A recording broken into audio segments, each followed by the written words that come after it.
नमस्कार, one India Hindi में आपका स्वागत है। प्रधानमंत्री नरेंद्र मोदी ने मंगलवार को पूर्वांचल एक्सप्रेसवे की सौगात दी। सुल्तानपुर जिले के करवल खीरी में पीएम मोदी ने 341 किलोमीटर लंबे इस पूर्वांचल एक्सप्रेसवे का उद्घाटन किया। इसका निर्माण 22,500 करोड़ रुपए की अनुमानित लागत से किया गया है। वहीं एयर शो में राफेल, सुखोई और मिराज जैसे लड़ाकू विमानों ने टच एंड गो ऑपरेशन के तहत करतब दिखाया। इस दौरान पीएम मोदी ने समाजवादी पार्टी की सरकार पर तंज कसा। कोरोना की वजह से पिछले साल से बंद अब करतारपुर कॉरिडोर को भी खोलने का फैसला लिया गया। श्री गुरु नानक देव जी के प्रकाश पर्व से पहले मोदी सरकार ने फिर से करतारपुर कॉरिडोर खोलने का फैसला किया है। गुरु पर्व 19 को है। इस पर्व से 2 दिन पहले यानी 17 नवंबर को करतारपुर कॉरिडोर खुल जाएगा। केंद्रीय गृह मंत्री अमित शाह ने ट्वीट करते हुए मंगलवार को इसका ऐलान किया। पश्चिम बंगाल ने बीएसएफ के अधिकार क्षेत्र को बढ़ाने के केंद्र सरकार के फैसले के खिलाफ विधानसभा में प्रस्ताव पारित किया है। केंद्र सरकार के फैसले के मुताबिक सीमा से सटे राज्यों में बीएसएफ के अधिकार क्षेत्र को बढ़ाया गया है, जिसके तहत अब बीएसएफ अंतर्राष्ट्रीय सीमा के भीतर 15 किलोमीटर की जगह 50 किलोमीटर तक के इलाके में एक्शन कर सकती है।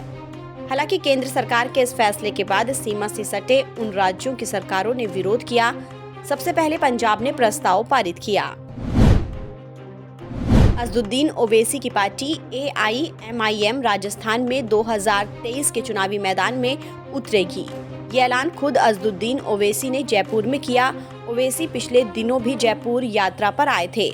तब से ही ये कयास लगाए जा रहे थे कि उनकी पार्टी राजस्थान में चुनाव लड़ सकती है। अब ओवैसी ने कहा है कि वो राजस्थान में चुनाव लड़ेंगे और उनकी पार्टी राजस्थान में अगले 1.5 महीने में पार्टी संगठन को लेकर खुलासा कर देगी कि किसे कौन सी जिम्मेदारी दी जा रही है।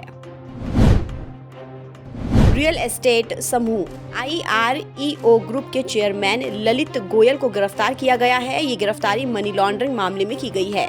ललित गोयल को 4 दिन की पूछताछ के बाद ईडी ने गिरफ्तार किया है। ललित गोयल को पिछले गुरुवार को दिल्ली एयरपोर्ट से हिरासत में लिया गया। गोयल अमेरिका के लिए रवाना होने वाले थे। 2010 में ललित गोयल ने लगभग 7 करोड़ 70 लाख अमेरिकी डॉलर अलग अलग ट्रस्ट में ट्रांसफर किए।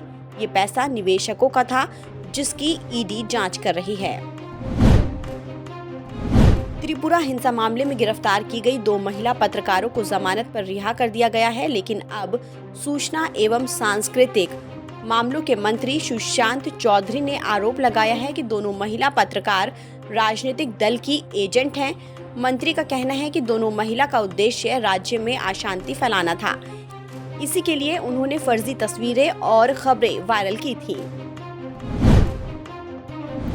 दक्षिण भारत के सबसे महत्वपूर्ण मंदिरों में से एक तिरुपति तिरुमला के दैनिक कार्यों में दखल देने से सुप्रीम कोर्ट ने मना कर दिया है। एक श्रद्धालु की शिकायत थी कि मंदिर में धार्मिक रीतियां सही तरह से नहीं निभाई जा रही हैं। कोर्ट ने कहा कि धार्मिक नियमों का पालन तय करवाना उसका काम नहीं। इससे पहले आंध्र हाई कोर्ट भी इस मामले में आदेश देने से मना कर चुकी है। मंगलवार को शीना बोरा हत्या मामले में बॉम्बे हाईकोर्ट ने मुख्य आरोपी इंद्राणी मुखर्जी की जमानत याचिका खारिज कर दी। मामले में इंद्राणी मुखर्जी को अगस्त 2015 में गिरफ्तार किया गया था और तब से वो बाइकुला जेल में बंद हैं। 2017 से मुखर्जी की 5 जमानत याचिकाएं खारिज की जा चुकी हैं। मुखर्जी ने अपने ड्राइवर श्यामवर राय और पूर्व पति संजीव खन्ना के साथ मिलकर अप्रैल 2012 में अपनी बेटी शीना बोरा की कथित तौर पर गला दबाकर हत्या कर दी थी।